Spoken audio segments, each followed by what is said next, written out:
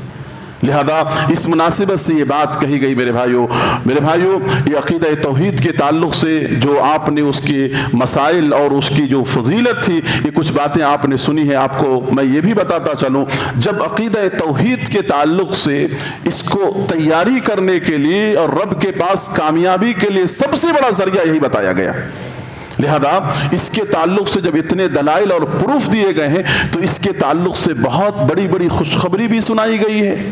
عقیدہ توحید کے تعلق سے بہت بڑی بڑی خوشخبریاں سنائی گئی ہیں، گڈ نیوز جسے کہا جاتا ہے۔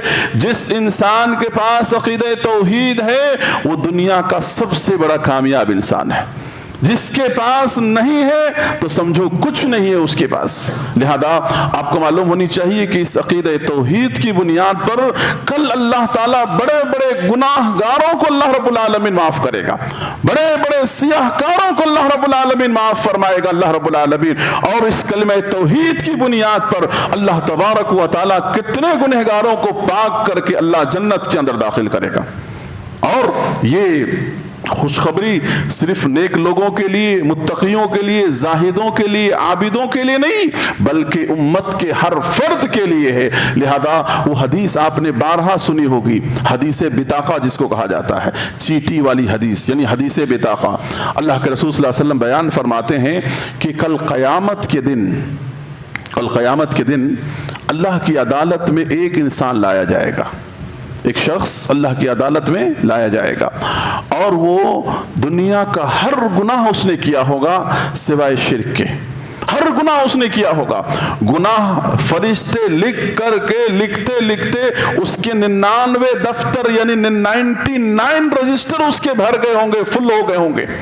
وہ انسان جب اللہ کی عدالت میں لایا جائے گا، 99 رجسٹرز اس کے گناہوں سے بھرے ہوئے ہوں گے، وہ انسان اپنے آپ میں یہ فیل کر رہا ہوگا آج تو میں ہلاک ہو گیا، برباد ہو گیا، اب تو جہنم میں مجھے جانا ہے، یہ اس کی فیلنگ ہوگی۔ اللہ تبارک و تعالیٰ اس بندے سے سوال کرے گا کہ کیا میرے فرشتوں نے تمہارے اوپر ظلم کیا؟ جو گناہ تم نے نہیں کیے اسے بھی لکھ دیا؟ کہے گا کہ نہیں پروردگارا، اس غلطی اس گناہ کو میں نے کیا ہے پروردگار۔ تو اللہ تعالیٰ کہیں گے کہ بندہ تو پریشان نہ ہو، تیری ایک نیکی ہے میرے پاس، تیری ایک نیکی ہے جس نیکی کی وجہ سے آج تو کامیاب ہو جائے گا۔ کیا نیکی؟ فرشتے کو اللہ رب العالمین حکم دے گا کہ اس نے جو صدق دل کے ساتھ لا الہ الا اللہ کہا تھا وہ ایک فرشتے ایک چیٹی میں لکھے ہوئے ہوں گے۔ اللہ تبارک و تعالیٰ کے ساتھ اس نے کسی کو شریک نہیں کیا، اللہ کے ساتھ اس نے کسی کو پارٹنر نہیں بنایا، کبھی ایمان اور عقیدے میں کوئی خرابی اس نے آنے نہیں دی، بلکہ انسان ہونے کے ناطے سے گناہ، ظلم، زیادتی اس نے کیے، لیکن اللہ کے ساتھ اس نے کسی کو شریک نہیں کیا۔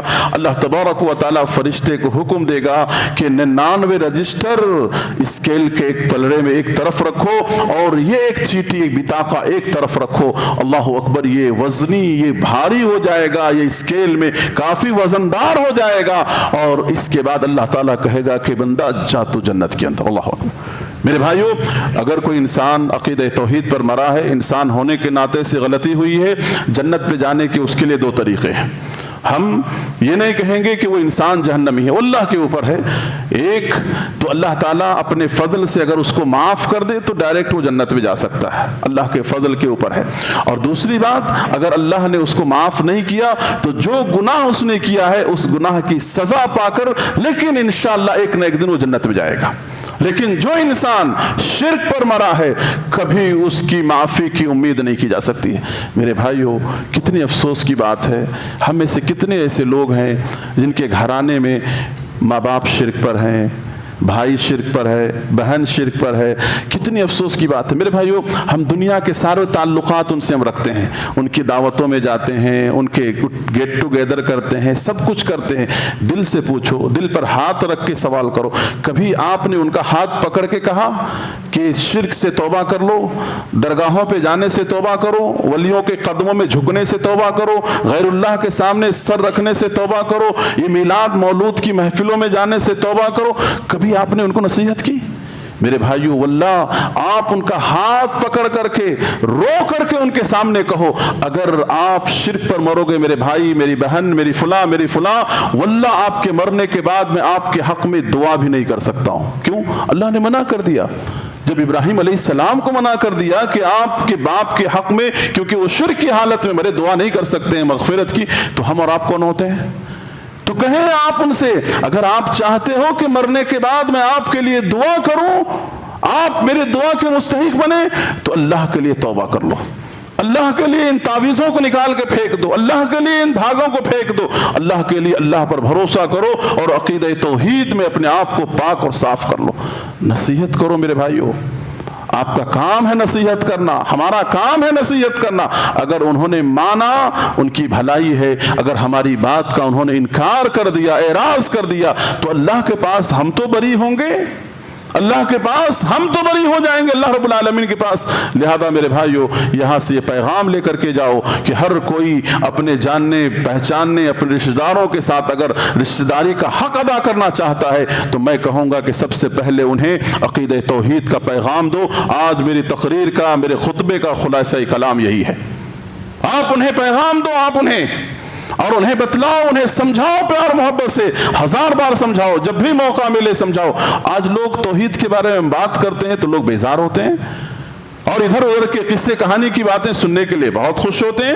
میرے بھائیوں، کہتے ہیں بھئی مت بولو، اختلاف ہو جائے گا، جھنجٹ ہو جائے گا۔ ارے اس پیغام کے لیے اللہ اکبر، نبی نے مکے کی 13 سالہ زندگی میں، صحابہ نے 13 سالہ زندگی میں کتنی قربانیاں اور کتنی بڑی قیمت انہوں نے نہیں چکائی۔ لہذا میرے بھائیو، اللہ کے لیے اس نعمت کو سمجھو۔ دوسری بات کیا ہے کہ عقیدہ توحید کی کیا ہے، بہت سارے تقاضے ہیں، تقاضے بھی ہیں بہت سارے، جس میں سب سے پہلا تقاضا عقیدہ توحید کا یہ ہے کہ اس کو ہم اور آپ نعمت سمجھے، بلیسنگ آف اللہ، اللہ کی طرف سے قیمتی دولت اس کو ہم سمجھے، جس کو ملا ہے اس کی قدر کریں وہ، لہذا اس کی قدر کریں، اس کی ناقدری کرنے سے بچیں میرے بھائیوں۔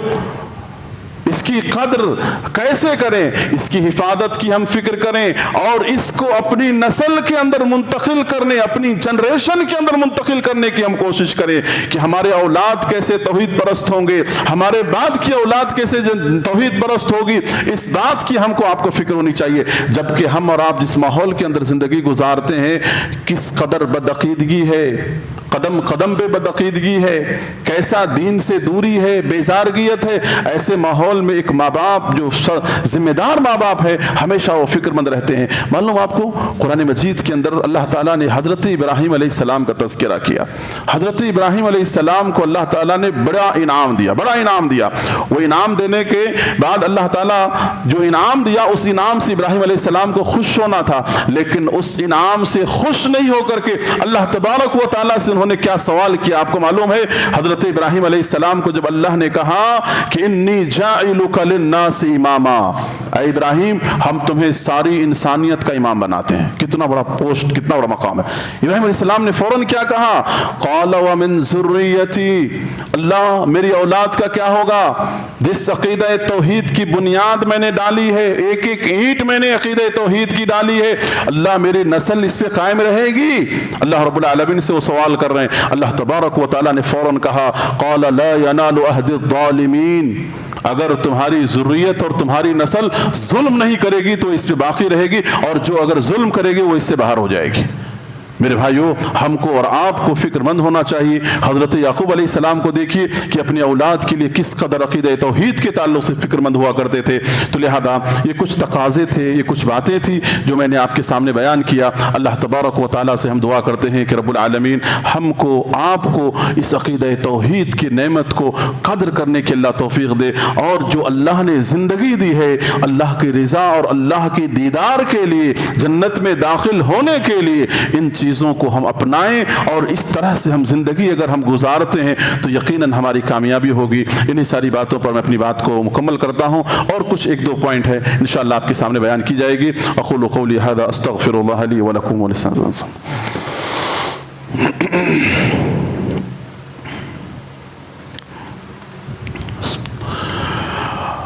الحمد لله رب العالمين والعاقبة للمتقين والصلاة والسلام على رسوله الكريم اما بعد. محترم حضرات، ایک دو بات اپنی بات مکمل کروں گا کیونکہ وقت مکمل ہونے کو ہے. عقیدہ توحید کے تعلق سے آپ نے اتنی ساری باتیں سنی، اور یہ کتاب و سنت کے حوالے سے بارہا لوگوں کے سامنے بیان ہونے والی ٹاپک اور بات ہے، اور کتاب و سنت میں بار بار اس کو ذکر کرنے کی تعلیم بھی دی گئی ہے. لہذا عقیدہ توحید کا تقاضا ایک یہ بھی ہے کہ ہم خالق کا حق، یعنی جس نے ہم کو پیدا کیا اللہ تبارک و تعالی، ہم خالق کا حق اس وقت تک ادا نہیں کر سکتے ہیں جب تک مخلوق یعنی انسانوں کے ساتھ حسن سلوک کریں. سمجھ رہے بات؟ ایک آدمی توحید پرست ہے، موحد ہے، لیکن لوگوں کے ساتھ اس کا زبان صحیح نہیں، معاملہ صحیح نہیں، لوگوں کے ساتھ احسان نہیں، لوگوں کے ساتھ کبھی بھی گندی زبان استعمال کرتا ہے، ظلم کرتا ہے، وہ انسان کا جو حق ادا نہیں کرے وہ خالق کا بھی حق ادا نہیں کر سکتا ہے. لہذا ایک موحد شخص، ایک توحید پرست شخص کبھی بھی مخلوق کے ساتھ غلط کام نہیں کرتا ہے، وہ اپنے آپ کی حفاظت کرتا ہے. لہذا آپ جب قرآن اور حدیث کو جب پڑھیں گے تو آپ کو معلوم ہوگا کہ جتنی بھی عبادتیں ہیں ان ساری عبادتوں کو خدمت خلق سے جوڑا گیا ہے. ساری عبادتوں کو، مثال کے طور پر کوئی آدمی روزہ نہیں رکھ سکتا رمضان کا، بیمار ہے یا ایسا مریض ہے جو دوبارہ اس کی شفا یاب ہونے کی یا زندگی بھر کی بیماری ہے، روزہ نہیں رکھ سکتا. اس کی طرف سے جو فدیہ ہے وہ کیا ہے؟ غریب کو کھانا کھلانا. آپ کو معلوم ہے اس عبادت کے بدلے میں حج میں کوئی غلطی ہو جاتی ہے، اس کے بدلے میں کیا ہے؟ جانور ذبح کر کے گوشت غریبوں کو کھلانا. یہ کیا چیز ہے؟ عبادتوں کو دیکھیے کیسے جوڑا گیا خدمت خلق سے. اور اس سے بڑی بات، اللہ کے رسول صلی اللہ علیہ وسلم نماز پڑھاتے تھے، نماز پڑھانے کے بعد اللہ کے رسول صلی اللہ علیہ وسلم جب سلام پھیرتے تو سلام پھیرنے کے بعد اللہ کے رسول فوراً پلٹتے تھے اپنے مصلی پر، اور آپ کا رخ کیسے ہوتا تھا؟ عوام کی طرف ہوتا تھا، پبلک کی طرف آپ کی نگاہ ہوتی تھی. کیوں؟ اس کی وجہ کیا ہے؟ اس کی وجہ یہ ہے کہ اللہ کے رسول صلی اللہ علیہ وسلم نماز کے بعد دیکھتے تھے کہ کون نماز میں آیا ہے اور کون نہیں آیا ہے. آپ کو معلوم ہوتا کہ فلاں صحابی نہیں آئے ہیں، آپ معلوم کرتے کیوں نہیں آئے. معلوم ہوتا کہ اگر وہ بیمار ہیں یا کسی پریشانی میں ہیں، گھر جاتے، اس کا وزٹ کرتے، اس کی زیارت کرتے، اور جو کچھ ہوتا اللہ کے رسول صلی اللہ علیہ وسلم کرتے. میرے بھائیو دیکھو ہماری ساری عبادتوں کو خدمت خلق سے جوڑا گیا. خدمت خلق اور احسان کی اگر بات آتی ہے تو مذہب کا بھی کوئی پاس و لحاظ نہیں. اگر ایک مسلمان بھوکا اگر آپ اس کو کھلاتے ہیں، اگر ایک مسلمان پیاسا اگر آپ اس کو پلاتے ہیں، اگر ایک مسلمان ننگا اگر آپ اس کو پہناتے ہیں، جو ثواب آپ کے لیے ہے وہی ثواب اگر آپ کسی نان مسلم، چاہے ہندو ہو، کرسچن ہو، کسی بھی مذہب سے تعلق رکھنے والا ہو، بھوکا ہوتا ہے، انسانیت ہوتی ہے، اگر آپ اس کو بھی کھلاتے اور پلاتے ہیں تو وہی اجر و ثواب ہے جو ایک مسلمان کے ساتھ آپ نے معاملہ کیا۔ اللہ ایک حدیث صحیح مسلم کی ہے، اس کو سنا کر اپنی بات کو میں ختم کرتا ہوں، آخری بات ہے۔ ایک مرتبہ صحیح مسلم کی روایت ہے کہ ایک مرتبہ اللہ کے رسول صلی اللہ علیہ وسلم کے گھر یعنی ام المومنین کے پاس، حضرت عائشہ رضی اللہ عنہ کے پاس ایک غریب عورت آتی ہے۔ ذرا اس واقعے کو دھیان سے سنیے گا، یہ واقعہ انسانوں کو یعنی پوری طرح سے جھنجھوڑ دینے والا واقعہ ہے۔ حضرت عائشہ کے پاس آئی اور آنے کے بعد کہتی ہیں کہ ماں ام المومنین کو ساتھ میں 2 چھوٹی چھوٹی بچیاں ہوتی ہیں، بہت غریب ہوتی ہیں، کئی دن سے بھوکی ہوں، کھانے کے لیے کچھ دے دو۔ اللہ اکبر۔ حضرت عائشہ رضی اللہ عنہا نے گھر کو تلاشا، بہت تلاش کرنے کے بعد پورے گھر میں کیا ملا؟ 3 کھجور ملے، 3 ڈیٹس ملے۔ اللہ اکبر۔ یہ کس کا گھرانہ ہے؟ نبی کا گھر ہے۔ اللہ اکبر۔ نبی کے گھر میں اتنی تلاش کرنے کے بعد 3 کھجور ملا۔ سبحان اللہ، اللہ اکبر۔ حضرت عائشہ کہتی ہیں کہ میں نے انہیں دے دیا۔ اس ماں نے کیا کیا؟ ایک کھجور دونوں بچی کو دے دی اور ایک کھجور اپنے لیے رکھ لی۔ وہ بچی کھجور کھانے کے بعد پھر ماں سے مانگتی ہے کہ ماں وہ کھجور بھی مجھے دے دو۔ اللہ اکبر۔ ماں آخر ماں ہوتی ہے، اس نے اپنے حصے کا کھجور بھی اسے 2 ٹکڑے کر کے دونوں بچی میں بانٹ دی۔ اس واقعے کو اللہ کے رسول صلی اللہ علیہ وسلم کے پاس حضرت عائشہ رضی اللہ عنہا نے بیان کی۔ اللہ کے رسول صلی اللہ علیہ وسلم نے کہا کہ اللہ نے اس کے اوپر جہنم کی آگ کو حرام کر دیا۔ اللہ اکبر۔ یعنی جہنم سے وہ بری ہو گئی، وہ جہنم سے وہ پاک ہو۔ ایک ماں اگر اپنے بچوں کو کھلاتی ہے تو اتنا بڑا ثواب ہے۔ تو میرے بھائیو، آج انسانیت تڑپ رہی ہے۔ آج اگر ہم کسی انسان کے ساتھ انسانیت والا معاملہ کرتے ہیں تو کتنا بڑا ہمارے لیے اجر و ثواب ہے میرے بھائیو۔ لہذا میں باتیں اور بھی بہت ساری تھی اس موضوع سے متعلق، لیکن وقت کی مناسبت سے میں نے اتنی ساری باتیں رکھی۔ زندگی انشاءاللہ پھر کبھی موقع ہوا تو آپ کے سامنے باتیں رکھی جائے گی۔ اللہ تبارک و تعالیٰ سے میں دعا کرتا ہوں کہ رب العالمین جو بھی باتیں کہی گئی ہیں اللہ ان باتوں پہ ہمیں عمل کرنے کی توفیق دے، اور ہم میں سے جو ہمارے بھائی بدعات میں، شرک میں، خرافات میں ڈوبے ہوئے ہیں اللہ تعالیٰ انہیں عقیدہ توحید کی نعمت کو اپنانے کی اللہ توفیق دے۔ اسی طرح سے ہم میں سے جو لوگ بیمار ہیں اللہ انہیں شفاء عاجلہ کاملہ نصیب فرما، جو پریشان حال ہے اللہ ان کی پریشانیوں کو دور کر دے، جو وفات پا چکے ہیں اللہ ان کی مغفرت فرما، ان کے درجات کو بلند فرما دے، اور ہمارے قوم کے وہ نوجوان جو بے گناہ جیلوں میں پڑے ہوئے ہیں ہندوستان کے مختلف حصوں میں، اور ابھی قریب میں آپ نے دیکھا مختلف علاقوں میں جو ظلم و زیادتی حکومتی سطح پر ہو رہی ہے، اللہ تعالیٰ ان ظالموں کو اس کے انجام تک تو پہنچا۔ اللہم انصر اخواننا المسلمین فی کل مکان، اللہم اعز الاسلام والمسلمین، اللہم انصر اخواننا فی غزہ و فلسطین، اللہم انصر اخوان المسلمین فی کل مکان، اللہم اعز الاسلام والمسلمین واذل الشرک والمشرکین واذل الشرک والمشرکین۔ تو لہذا ان لوگوں کو بھی اپنی دعاؤں میں یاد رکھیں آپ۔ اور اخیر میں تمام کا شکر گزار ہوں۔ بارک اللہ فیک۔ ان الحمد للہ نحمده ونستعینه ونستغفره ونؤمن به ونتوکل علیہ ونعوذ باللہ من شرور انفسنا ومن سیئات اعمالنا ومن يهده الله فلا مضل له ومن يضلل فلا هادي له۔